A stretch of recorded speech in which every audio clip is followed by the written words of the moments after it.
Di nuovo in studio per parlare dell'impresa davvero storica di Eyob Faniel, bassanese, che ieri si è aggiudicato il terzo posto alla maratona di New York. 24 anni dopo, il cielo di New York torna a tingersi dell'azzurro di casa nostra. Il pittore di quello che in molti definiscono un capolavoro è Eyob Faniel, 28 anni, di origine eritrea ma bassanese di adozione, che sale sul podio della maratona di New York 2021. Un'impresa racchiusa in 2 ore, 9 minuti e 56 secondi, che raccontano anni di sacrifici, di scarpe consumate, di allenamenti sfiancanti, ma anche di grandi soddisfazioni. L'azzurro è stato al comando per circa 18 km ed è stato ripreso al 29° chilometro. Guai però a dire peccato, perché questo terzo posto vale e vale tanto. Bassano, Cassola, il Veneto e l'Italia intera sono in festa, pronti ad abbracciarlo al suo ritorno. E sì, che di festeggiamenti per Eyob ne sono stati organizzati già tanti, perché lui è primatista italiano nella 10 km, nella maratona e nella mezza maratona. Ha vinto tanto e adesso, alla soglia dei 29 anni, è pronto per fare ancora di più. Prima di dedicarsi completamente alla corsa, Eyob giocava a calcio e ha lavorato come manutentore di piscine.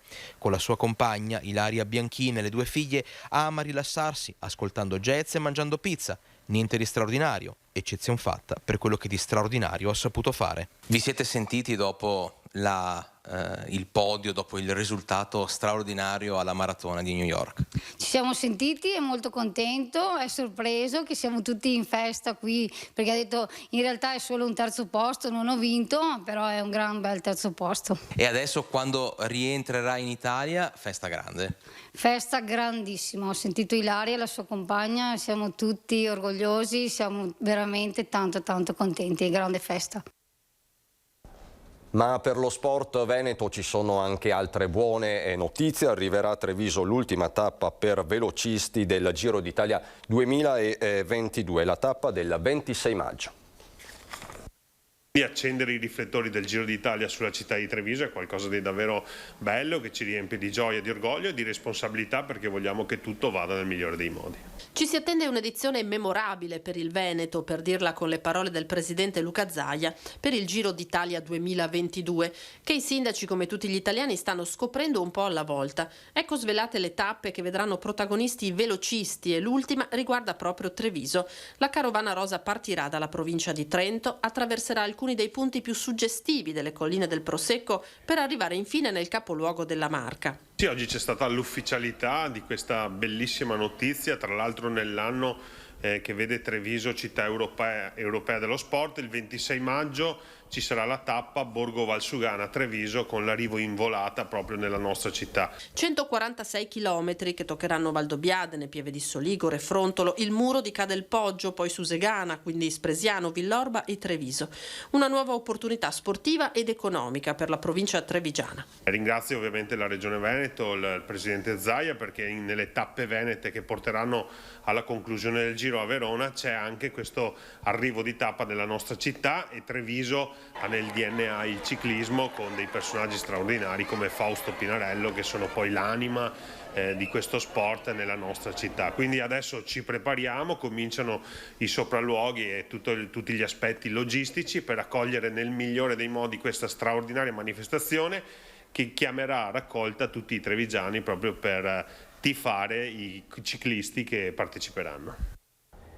Stefano Zecchi, filosofo e ordinario di estetica, Vincenzo Forte, Fratelli d'Italia, Gianangelo Boff della Lega, Sara Moretto di Italia Viva, Andrea Martella del Partito Democratico. Sono loro i protagonisti questa sera a Ring con Ferdinando Avarino, a partire dalle 21:15 qui su Antenna 3. È tutto dal Veneto, adesso ci sono le previsioni del tempo, buon proseguimento.